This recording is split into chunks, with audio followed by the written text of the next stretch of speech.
Sabido es que los españoles siempre andan peleados y no se entienden entre ellos, pero ahora menos, desde que en el Parlamento Nacional decidieron usar todas las lenguas regionales minoritarias de España. En lugar de hablar, como siempre han hecho, en español, el idioma común que todos dominan, ahora resulta que necesitan intérpretes, españoles traduciendo a otros españoles. ¿Me lo puedes explicar? Me tengo que enfangar en la política para explicarte este absurdo que se vive hoy en España. Como sabes, las últimas elecciones arrojaron un resultado tan incierto que no está claro si va a haber un gobierno, y si lo hay, no será estable. Mientras tanto, los diputados elegidos ya ocuparon sus escaños y resulta que socialistas y comunistas, desesperados por mantener el poder, se han convertido en los tontos útiles de sus socios nacionalistas, al aprobarles una ley que establece la oficialidad en el Congreso del catalán, el gallego y el vasco junto al castellano. Es decir, los sociocomunistas, por un puñado de votos, han marginado al idioma que une a todos los españoles desde hace casi 1000 años. No cabe mayor humillación. El caso es que, desde ahora, en el hemiciclo de Madrid, hay intérpretes y todo un sistema de traducción simultánea con artefactos denominados pinganillos para que sus señorías escuchen las traducciones, aunque absolutamente todos los 350 diputados, todos, hablen perfectamente español.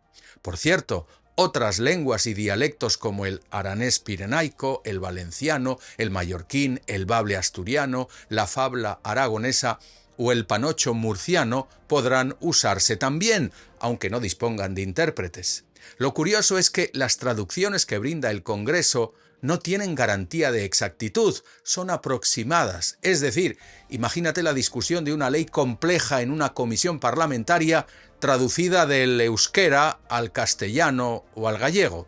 ¿Pero será eso lo que quieren los españoles porque así lo votaron? Pues mira, la verdad es que de forma mayoritaria los españoles no han pedido eso. No quieren ese gallinero multilingüe, quieren, como todos los pueblos, que se gestione la cosa pública de la mejor manera. Frente a esa aspiración, la traición infame de la extrema izquierda que gobierna España, bajo su narcisista presidente Pedro Sánchez, que no duda en ceder la soberanía de España como quien corta un salchichón, hasta que no quede nada. En este caso, la tajada que ha cortado es la de la lengua común. Los partidos nacionalistas, que apenas representan al 3% de la población española, han tenido, gracias a Sánchez, vía libre para su ridículo exhibicionismo lingüístico. Tienes que considerar que los votos rurales tienen más valor que los votos de gente de la ciudad. Así es, el sistema electoral en España hace que un voto en un pueblo del País Vasco tenga el mismo valor que 2 votos en Bilbao. Entonces, en los parlamentos regionales de esa región y de Cataluña se ve una sobrerepresentación de esos estamentos rurales, también, por cierto, en el Congreso de Diputados de la Nación. Así que el caciquismo más primitivo, amargado y sectario se ha juntado con la izquierda mediocre e ignorante para imponerse en Madrid frente a una derecha torpe y dividida. Siento vergüenza ajena, porque además de insultar la inteligencia de los españoles, se les obliga a pagar ese circo lingüístico con sus impuestos. Pero ni que España fueran las Naciones Unidas. Pues ahora hasta destacados miembros de esa izquierda llegan a decir que España es una nación de naciones y nacionalidades. Es un mayúsculo disparate histórico, jurídico y semántico. Pero se comprende en la lógica de esos vendepatrias que, a cambio de aferrarse al poder, hacen suya la visión de grupos separatistas, quienes en su hoja de ruta hacia una quimérica e imposible independencia se obstinan en remarcar y exagerar cualquier seña de identidad de sus comunidades. Ahí, la lengua de la región viene a ser usada y abusada como instrumento identitario, arrinconando al castellano en el ámbito público. Esa política de apartheid le hace un craso favor a la lengua regional porque, al convertirse en bandera política, se transforma ya no en un medio para comunicarse, sino para separarse. Es el caso del catalán, que ha coexistido siempre con el castellano y que desde la democracia se ha protegido e impulsado, pero ahora se ha vuelto la única lengua posible en todo lo controlado por el gobierno regional nacionalista. Barcelona, por ejemplo, es la única ciudad del mundo donde la gente habla mayoritariamente una lengua, el español, pero todo está rotulado en otra lengua, el catalán, que no es la que más se habla aquí. Muchísima gente es bilingüe de toda la vida y eso es fantástico. Nunca hubo problema.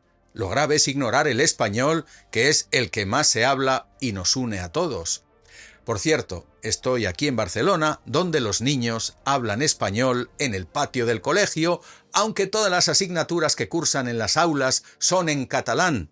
En las escuelas públicas ni siquiera respetan la norma constitucional de que el 25% de las clases sean en español. Y yo digo, pobres niños, se les está condenando a ser provincianos en el mundo al prescindir de un idioma tan internacional como el nuestro. Totalmente absurdo. Entonces, España sufrirá pronto la maldición de la Torre de Babel. La metáfora bíblica es acertada, porque la confusión de lenguas arruinó la obra al no entenderse sus constructores cuando empezaron a hablar lenguas distintas. Pues algo así está pasando en España. El edificio común español se viene abajo porque algunos españoles han decidido que sus identidades lingüísticas tienen más valor que el proyecto común. Los gobiernos centrales en Madrid, lejos de impedir esa barbaridad, la fomentan por puro interés político cortoplacista. No solo eso, también a nivel de la Unión Europea, el gobierno de Sánchez, desesperado por los votos de los separatistas catalanes, ha pedido que se incorporen el catalán, sobre todo el catalán, pero también el gallego y el vasco, a las instituciones comunitarias. 250 millones de euros anuales de gasto que pagarían los contribuyentes españoles. Bruselas ha dado largas a esa ridícula pretensión. El caso es que la mayoría de los ciudadanos españoles son rehenes de un colosal e improductivo aparato político que, además de arruinarlos con impuestos y cargas, los quiere enfrentar a unos contra otros. Y esto me preocupa porque este país ha sufrido 4 guerras civiles en 200 años. De acuerdo, pero si soy catalán, vasco, asturiano o aragonés, pues quiero que se respete mi lengua o dialecto. Por supuesto que sí. Y yo digo, qué bien que haya tantos idiomas en España. ¡Excelente! Hay que conservarlos porque son una riqueza cultural innegable. Y te digo más, el catalán, el vasco, el gallego, el valenciano gozan de muy buena salud, no como en Francia, que han marginado sus lenguas regionales. Ahora bien, los idiomas regionales no pueden ser sectarios, deben servir para unir, no para dividir. Sin embargo, el nacionalista señala, aparta y extranjeriza al que no habla la lengua nacional, aunque sea su hermano. La segregación rompe así familias y grupos de amigos, porque es el precio a pagar por el imposible y bárbaro proyecto político de romper España. Siempre he dicho que el peor enemigo de un español es otro español, a pesar de tantos siglos de historia y de mezcla infinita. ¿Cómo es posible que veamos esas derivas separatistas que me parecen poco civilizadas, por no decir tribales? Mira, España de momento no son los Balcanes, aunque hay gente que ya nos compara con Yugoslavia. Créeme, todo esto es impostado, falso, hueco, fatuo. Se trata de un lucrativo modus vivendi para grupos nacionalistas y para sus rebaños de seguidores que ignoran hasta su propia historia. Los políticos nacionalistas saben muy bien que es muy provechoso eso del divide y vencerás, esa vieja táctica de crear un enemigo y adosarle todo lo malo, decir que por culpa de él estamos mal y que no nos quieren y que no nos respetan y que pisotean y prohíben nuestra lengua y cultura. Los mitos nacionalistas son baratos y muy rentables, es decir, son un gran negocio.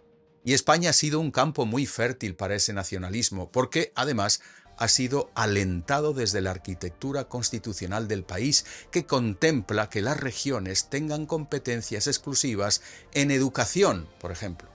La exaltación del idioma vasco, del catalán, del gallego, del bable, alimenta el ego local, nutre los bolsillos de los políticos nacionalistas y crea todo un ecosistema económico de traductores, maestros, profesores, periodistas y pseudointelectuales que ven en el idioma regional una fuente de trabajo e ingresos, porque naturalmente todo ese esfuerzo de impulsar el idioma regional o nacional, como ellos dicen, está regado de muchos millones de euros del contribuyente. Pero todo esto va contra el sentido común. Muchos países quisieran tener un idioma tan internacional como el nuestro. Sin duda, menos mal que tenemos a más de 500 millones de personas en 23 países con quienes compartimos fraternalmente el español, además de muchas otras cosas. Pero a pesar de ello, algunas personas en Cataluña o en el País Vasco lo denigran, lo consideran el idioma de gentes y países subdesarrollados, el idioma del reggaetón o de la cabra bailadora. La realidad es que el español es el segundo idioma más popular en Europa, Estados Unidos y Canadá, el que todos los jóvenes de esos países quieren estudiar después del inglés. Sin embargo, en España se bate en retirada o se pone a la defensiva, como hemos visto en el Congreso.